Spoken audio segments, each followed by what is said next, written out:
নমস্কার বন্ধুরা, আশা করি তোমরা সবাই খুব ভালো আছো। আজকের এই ভিডিওটা একটু অন্যরকম, ব্লগিং ভিডিও নয়।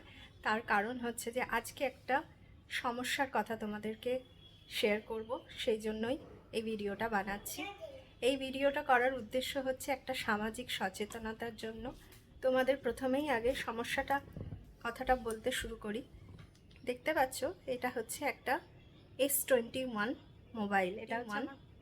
এটা হচ্ছে আমার বরের মোবাইল। হ্যাঁ, আমরা যখন এটা কিনেছিলাম তখন এটার প্রাইস ছিল 75,000। এক্স্যাক্টলি 75,000 দিয়েই মোবাইলটা কেনা হয়েছে 3 বছর আগে।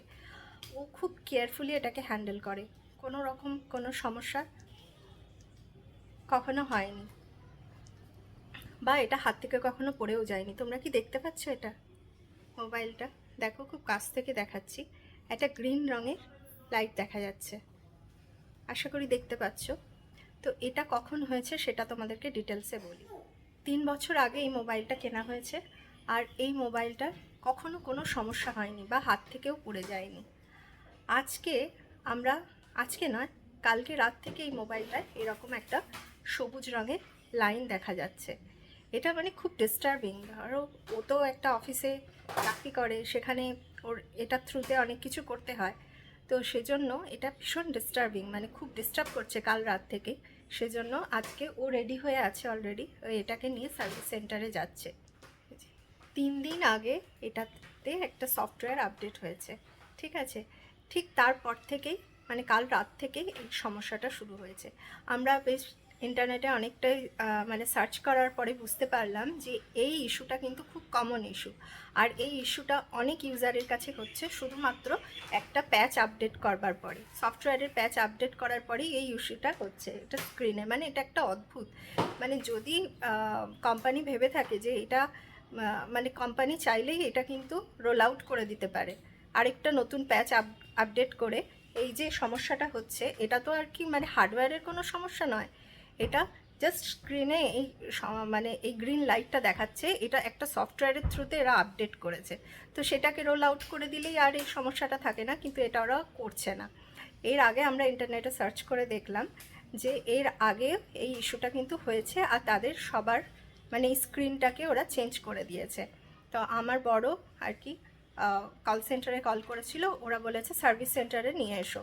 তো আপাতত দেখা যাক, এইটুকু পর্যন্ত আর কি ভিডিওটা করে রাখলাম। ও ফিরে আসার পরে তারপরে বাকি আপডেটটা দেব।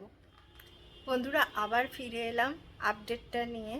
ও সার্ভিস সেন্টার থেকে ফিরে এসেছে। ওখানে ওরা বলেছে যে এটা ডিসপ্লে চেঞ্জ করতে হবে, যেটার কস্ট হবে 11,800 টাকা। বুঝতে পারছো? 11,800 টাকা পে করলে সেটা ডিসপ্লেটা চেঞ্জ করে দেবে, আর সেটার ওয়ারেন্টি হচ্ছে মাত্র 3 মাস। ঠিক, সার্ভিস সেন্টার থেকে জানানো হয়েছে 3 বছরের মধ্যে যদি এই সমস্যাটা হয় তাহলে কোম্পানি এটাকে রিপ্লেস করে দিচ্ছে, যেটা উইদাউট কস্ট, কিন্তু সেটারও ওয়ারেন্টি হচ্ছে মাত্র 3 মাস। তাহলে বুঝতে পারছো, জাস্ট ওরটা 3 বছর কমপ্লিট হয়ে 2-3 মাস হয়েছে, আর এখন এই সমস্যাটা এলো। কিন্তু আমি সত্যি কথা বলছি, ফোনটা একবারের জন্যও পড়েনি, কিচ্ছু হয়নি, কোনো রকম কোনো আঘাত নেই। শুধুমাত্র এই সফটওয়্যার আপডেটের জন্য এই সমস্যাটা হয়েছে, আর কোনো কিন্তু কারণ নয়। আর ও আমাকে বলল যে সার্ভিস সেন্টারে গিয়েও আরও 2জন মানুষের সাথে দেখা করেছে যাদেরও সেম প্রবলেম হয়েছে, আর কালকে রাত্রে 7টার সময়তেই সেম প্রবলেম হয়েছে। মানে কালকে রাত্রেই ওরা কিছু একটা করেছে যার জন্য এই সমস্যাটা তৈরি হয়েছে। আরেকটা কথা, এই যে 3 বছরের যে ওরা একটা মানে ব্যান্ডউইথ দিয়েছিল যে 3 বছরের মধ্যে হলে ওরা রিপ্লেস করবে, সেটা শুধুমাত্র প্রিমিয়াম মডেলগুলো, মানে S21, S22 এ। আমাদেরটা হচ্ছে S21। তো এখন আমার টেনশন হচ্ছে যে আমারও S21 মডেল, যদিও একটু পরেই কেনা হয়েছিল, মানে কিনেছিলাম তখন একটু বেশি ডিসকাউন্ট পেয়েছিলাম আমি, কারণ আমি আরেকটা এক্সচেঞ্জ করে নিয়েছিলাম মোবাইল, সেই কারণে আমারটা একটু কম পড়েছিল, কিন্তু ওর প্রাইসটা পড়েছিল 75K। তাই বুঝতে পারছো, আমাদের মতন মধ্যবিত্ত পরিবারে প্রত্যেক 2 বছর 3 বছর 4 বছরে যদি মোবাইল চেঞ্জ করতে হয় সেটা তো ঠিক নয়। যে ধরনের কাজ করি তাতে আমাদের একটু হাই রেঞ্জের মোবাইল দরকার পড়ে, তো সেই কারণে আমাদের একটু হাই রেঞ্জের মোবাইল কেনা হয়েছে। কিন্তু বেসিক্যালি আমাদের হাতে কিছুই নেই, যে ফোনটার সমস্ত কিছু ঠিক আছে, শুধুমাত্র একটা সফটওয়্যার আপডেটের জন্য যে এই এত বড় একটা প্রবলেম হলো, এটার মানে আমাদেরকেই ভোগ করতে হবে। কোম্পানি তো এটা রিপ্লেস করবে না। আর এর এগেনস্টে কোনো অ্যাকশনও নেবে না। তো সমস্ত কিছু আমাদেরকেই ভোগ করতে হবে। কিন্তু আমার একটা মানে রিকোয়েস্ট থাকবে, যাদের ধরো খুব বেশি প্রয়োজন হয় না, মানে সব ধরনের ফাংশনালিটির দরকার পড়ে না, যাদের ধরো মিনিমাম ইউজ আছে, তাহলে আমি তাদেরকে রিকোয়েস্ট করব যে তোমরা কিন্তু ভেবে দেখো যে হাই রেঞ্জের মোবাইলে যাবে কিনা, কারণ এই ধরনের সমস্যা কিন্তু অনেক কোম্পানির মোবাইলের ক্ষেত্রেই হচ্ছে। তাই জন্য আমরা ভাবলাম, দুজনে মিলেই ডিসাইড করলাম যে এইটা নিয়ে একটা ভিডিও আমরা কিন্তু বানাবো।